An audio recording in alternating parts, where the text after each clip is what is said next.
Shalom, shalom, ¿qué tal? Este es un email que recibimos de Javier PL y nos dice: buen día, estimado Rabino Yehuda, el Eterno lo bendiga. Igualmente, me gustaría hacerle dos preguntas acerca del exilio del pueblo judío en Israel.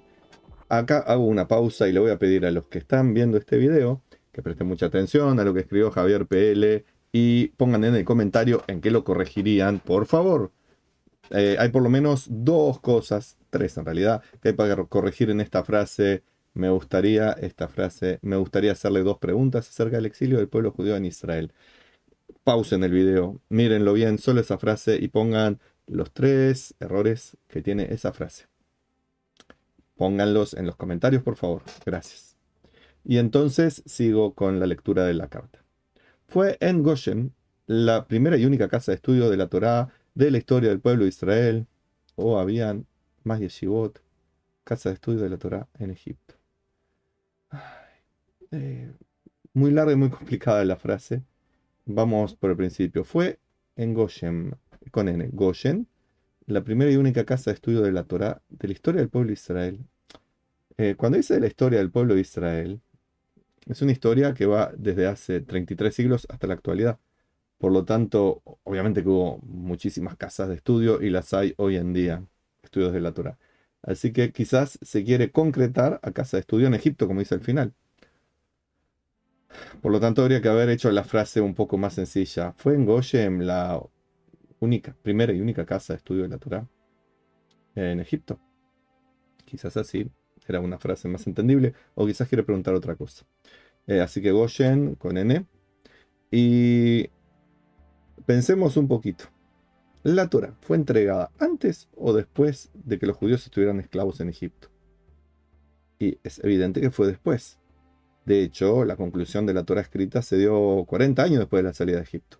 Un poquito antes de que los judíos entraran a la tierra de Israel, ahí fue que se cerró la escritura de la Torá por parte de Moshe, según dice la propia tradición, y nos deja bien en claro eso Maimónides. Por lo cual, cuando uno dice el estudio de la Torá, ¿cómo puede ser que uno estudie Torá antes que la Torá exista? ¿Cómo puede uno estudiar Torá cuando todo lo relevante de esa Torá acerca de historias y mandamientos que refieren a esas historias no tienen ningún sentido porque no existían? Lo que es cierto, hay algún midrash que menciona que Yehudá, el patriarca bíblico, llegó antes a Egipto, antes que su padre, cuando iban a emigrar a Egipto, para abrir casas de estudio, escuelas en Egipto. Pero ¿cómo pueden ser escuelas de Torá y que el midrash no sabe que la Torá se entregó después de la llegada de Egipto, de la salida de Egipto? Entonces, ¿qué quiere decir esto? Que se estudiaba noajismo, no se estudiaba Torah, se estudiaba noajismo, esa era la Torah que tenían. Pero ¿y cuánto se puede estudiar siete mandamientos? Y no mucho, pero sí se puede hacer otras cosas en esas casas de estudio. Porque si nosotros vemos la Torah escrita, si nos imagináramos que fuera un iceberg, la Torah escrita es la parte que sobresale. Como sabemos, lo que hay por debajo es enormemente mucho más grande de lo que hay por arriba. Por lo tanto, la Torah escrita es lo que está arriba del iceberg. La Torah oral es lo que está abajo. En las casas de estudio de esa Torah noágica, ¿qué podían hacer? Por ejemplo, debatir reglas y leyes acerca de cómo se puede aplicar el noajismo a su vida. Pero aquella vida en el pasado era bastante más sencilla que las cosas actuales. ¿Por qué? Porque la ciencia y la tecnología nos trajo un montón de preguntas que antes no existían. Así que, ¿qué hacían en esos lugares? Por ahí filosofar, estudiar ética, vaya uno a saber. Pero estudiar Torah como la que nosotros, los judíos, podemos estudiar hoy en día, seguro que no. Así que, ¿había una casa de estudio de la Torah en Goshen? Sí, la creó Yehudá, el primero que lleva mi nombre, o yo llevo su nombre en realidad. ¿Era la única casa de estudio? No hay una especificación acerca de eso, pero sí también el Midrash, la tradición judía, nos dice que los de la tribu de Leví se dedicaban a hacer cosas como más espirituales y no estaban aplicados al trabajo esclavo en Egipto. Por lo tanto, quizás había otros lugares donde la gente se sentaba a estudiar, a filosofar, a debatir, a transmitirse los conocimientos y el folclore de la naciente nación israelita. Vaya uno a saber. La pregunta que yo me hago es, ¿qué gana Javier PL conociendo esto? Con estas confusiones de la historia del pueblo de Israel y Egipto, con casa de estudio, etcétera. ¿Cuál es la finalidad de estas preguntas? No es que sea mala la pregunta, no es que le esté censurando que haga estas preguntas, es yo, personalmente, yo acá al presente, no entiendo la finalidad de estas preguntas. Si es por curiosidad, ¿qué gana saciando esta curiosidad?